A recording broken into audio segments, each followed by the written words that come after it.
Sir आज आपको BJP की तरफ से कोई ऑफर हुई है ज्वाइन करने के लिए अब तक? धमकियां बहुत मिली कि बीजेपी में आ जाओ, अच्छा रहेगा तुम्हारे लिए, तुम्हारे परिवार के लिए। तो मुझे तो मतलब बहुत शर्म आती है कि इतने बड़े प्रधानमंत्री, इतने बड़े अमित शाह, उनके पोते की उम्र का मैं हूँ, उनके पोते की उम्र के बच्चों को इस तरह की धमकियां देते हैं। मतलब क्या क्या फायदा तुम्हारे इतने बड़े प्रधानमंत्री या गृह मंत्री होने का, अगर तुम्हें बच्चों को इस तरह की धमकियां देनी पड़ती है। कंगना रनावत के बाद जनरेशन आप पूरी खराब कर रहे हैं, जनरेशन आप पूरी खराब कर रहे हैं, उनका कल्चर बिगाड़ रहे हैं इस आंदोलन के माध्यम से। पूरे अगर देश के डेमोक्रेसी की लड़ना, जनरेशन खराब करना है, अगर सरकार से सवाल करना, क्या कौन सा वर्ड है वो, खराब कर रहे हैं संस्कृति। अगर डेमोक्रेसी के लिए लड़ना संस्कृति खराब करना है, अगर सरकार से सवाल करना संस्कृति को खराब करना है, अगर अपने फ्यूचर के लिए लड़ना संस्कृति को खराब करना है, और अगर अपनी पढ़ाई के लिए लड़ना संस्कृति को खराब करना है, तो हम संस्कृति खराब कर रहे हैं। और मैं ये कहना चाहूंगा बाबा रामदेव जी से कि सर, पतंजलि के जो पोल्ट्री प्रोडक्ट्स बन रहे हैं ना, वो जो खराब हो रहे हैं, पहले उस पर ध्यान दीजिए। उस पर तो सुप्रीम कोर्ट भी बोल रही है उनको बैन कर दो।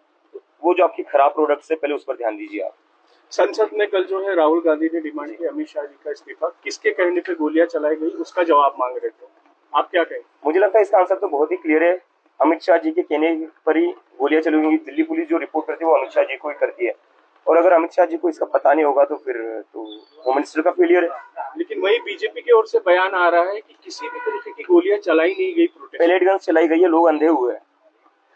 पैलेट गन्स मैंने खुद देखी चलाते हुए, हॉस्पिटल में क्रिटिकल थे वो पेशेंट्स, और गोलियां क्या नहीं चली। बिहार में क्या हुआ है, AK-47 बिहार में क्या हुआ, AK-47 किसने चलाई, किसकी सरकार है वहां पर?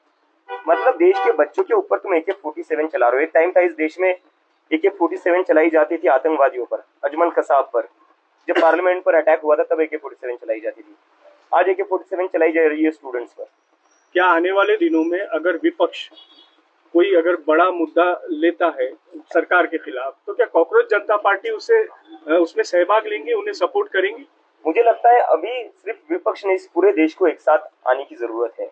इस देश में जो लोकतंत्र है, जो चीजें चल रही है, अभी भी क्या हुआ, हमारा प्रोटेस्ट खत्म होकर कुछ दिन ही हुए, सरकार ने आश्वासन दिया था कि किसी भी स्टूडेंट्स को तंग नहीं करेंगे, लेकिन फिर भी स्टूडेंट्स के घर जाकर उनको धमका रहे हैं, उनको डिटेन कर रहे हैं, उनको अरेस्ट की धमकियां दे रही है। एक तरीके से लोगों की आवाज दबाने की जो कोशिश की जा रही है, उससे तो एक चीज साफ पता चलती है, ये सरकार डेमोक्रेसी में बिलीव नहीं करती, लोकतंत्र